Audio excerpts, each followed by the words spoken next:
আৰু এতিয়া এটা বহুত ইম্পৰ্টেণ্ট কথা মানে আপোনালোকে যদি এনেকুৱা ধৰণৰ ষ্টেচু বনাব বিচাৰে বা এনেকুৱা ষ্টেচু বনাব বিচাৰে তেতিয়াহ'লে কিমান টকা পে' কৰিব লাগিব মই আপোনালোকক জনাই আছোঁ তো এইটো যে চাইছে আপোনালোকে এই ষ্টেচুটো 7 ফুট মানে ওখ বনাইছে আৰু এইটো যদি আপোনালোকে অৰ্ডাৰ কৰিব বিচাৰে মানে এনেকুৱা ধৰণৰ ওখকৈ বনাব বিচাৰে তেতিয়াহ'লে 24,000 পৰিব আৰু লগতে এনেকুৱা যদি সৰু সৰু বনাব বিচাৰে এইটো মোটামুটি 3,000 টকাত হৈ যাব এইটো যে চাই আছে এইটো মোটামুটি 2 পৰা 2,500 টকাত হৈ যাব আৰু এইটো চাওক অলপ ডাঙৰ আছে আৰু এইটো দুটা আছে ন একলগে তো ইয়াতে দুটা মিলি কেনে আপোনালোকৰ 4,000 টকাত বঢ়িয়াকৈ হৈ যাব আৰু এইফালে যদি চাই ইয়াতে দুটা আছে কিন্তু এইটো অলপ সৰু আছে গতিকে এইটো 3,000 টকাতে হৈ যাব আৰু ইয়াৰ লগতে এইটো যে চাইছে এনেকুৱা যদি আপোনালোকে বনায় তেতিয়াহ'লে 2,000 টকাতে পাই যাব তো এনেকুৱা সাইজ ওয়াইজ মানে বেলেগ বেলেগ হ'ব হয়নে তো এনেকুৱা ধৰণৰ হ'ব তো আপোনালোকে ইচ্ছা কৰিলে স্ক্ৰীনত এটা নাম্বাৰ আহি আছে নাম্বাৰটোত ভিডিঅ' কল কৰি কেনে এপ ফটো পঠাব পাৰে বা দেখুৱাব পাৰে কেনেকুৱা ধৰণৰ লাগে আৰু আপোনালোকে অৰ্ডাৰটো প্লেচ কৰিব পাৰিব এখেতে বঢ়িয়াকৈ আপোনালোকৰ ষ্টেচুটো বনাই দিব তো ভাই লোক আজিৰ ভিডিঅ'টো মই আপোনালোকক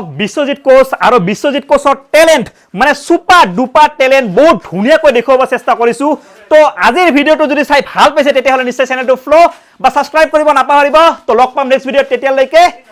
জয় হিন্দ জয় আই অসম